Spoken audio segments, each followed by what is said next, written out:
much better tonight than yesterday, but there still are some areas where there's water over the roadway. In fact, right here, there's still a road closure that's in place. That water flooded homes, businesses, and parks and proved to be more powerful than people here expected. Getting the water out was the first task of what will be a long cleanup for Krista Mason and her family. The higher the water rose, the more the water started coming into the house. The floodwaters finally pulled back today. It looked like an ocean. But not before doing plenty of damage. I lost technically two bedrooms downstairs.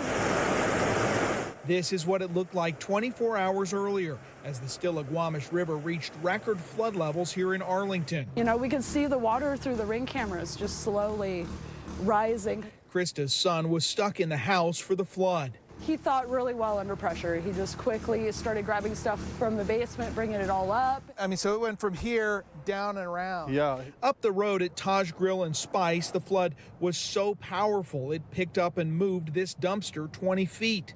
I put the sandbags and it moved everything. Inside the restaurant, it was almost like 1.5 or 2 feet. owner Rohit Deep Singh says the water fried their appliances. So we have to replace all fridges, everything. Yeah.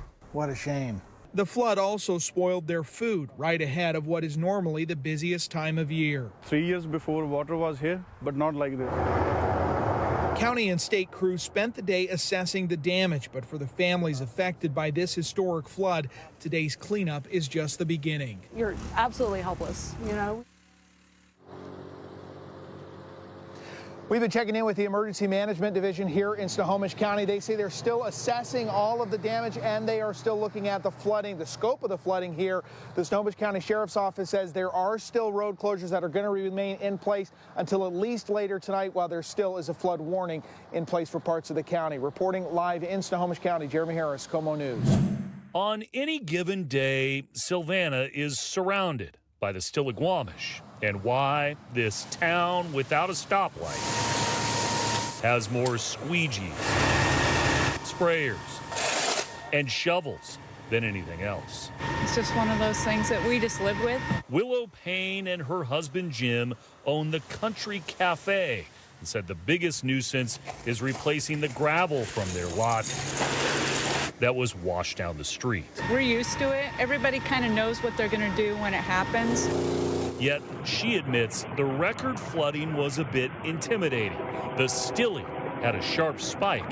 The current ran fast. This one came up a lot quicker than any of the ones in the past, so it's kind of a flash flood, I guess you could call it. Keith Taylor said that's why he was mopping up and did not have a chance to sandbag as usual. It was a similar scenario for Kevin Faulkner. Rite of passage, something that just happens and you deal with it and move on. Faulkner said the only thing that was damaged was his front door. You got people that just decide they're going to go drive in the flood and create wakes, and the wakes came and hit my door and destroyed it. Yet he and the others say they'll be open for business soon and be ready for the next rainy day on this long-established floodplain.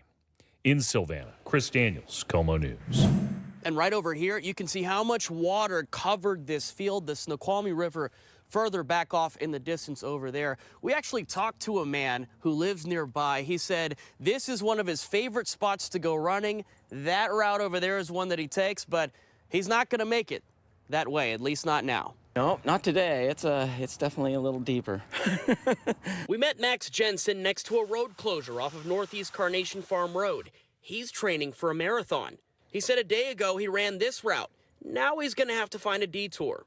Yeah, I mean, these are the low-lying areas next to the river that they definitely flood first. I think for the past few years, this is typical. The landowners here have done this before.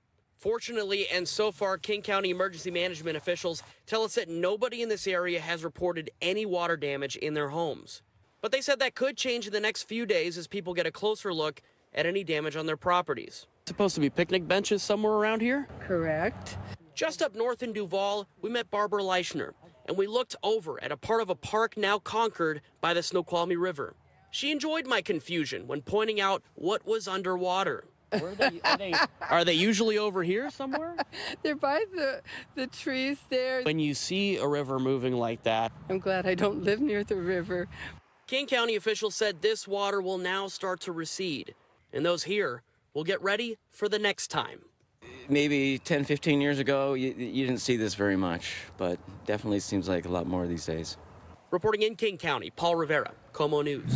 It's a field trip for geology students to check out the Mount Vernon flood wall. They have to build something major to keep the town from being undercut and eroded. So that's why we're here, is to see that. They're among the groups who stopped by in downtown to watch the receding Skagit River as it crested much lower than the major flood stage that officials had anticipated. I was expecting the river to be a lot higher here, but it's not. Still, there were other areas of Mount Vernon where officials closed roads due to ponding. We saw at least one driver who even tried going through, but ultimately realized the water was too deep and had to make a U-turn. Flooding is a big issue around here, especially when we have conditions like this. Cold, lots of snow, and then warming up when it all melts. The wall of temporary metal slats in downtown appears to be a popular replacement for the sandbags that used to keep the water from blanketing these streets. We kind of got lucky in a little window of time of not having this downpour of rain and flooding. The infrastructure allows the county to focus its resources in other areas upstream, like Hamilton, where water damage assessment is underway. About 40 people ended up staying overnight at a temporary Red Cross shelter at Hamilton Baptist Church. We're hoping that the flood waters are just going to start to recede as the weather improves up here in Skagit County. Skagit County officials noted the work done by the Army Corps of Engineers this summer to improve the dikes around the Skagit River also helped keep many towns and cities dry overnight. Its added protection, they say, will help them in the next major weather event. It allows us to be in a better situation every time we have a flooding situation. Reporting in Mount Vernon, Jackie Kent, KOMO News.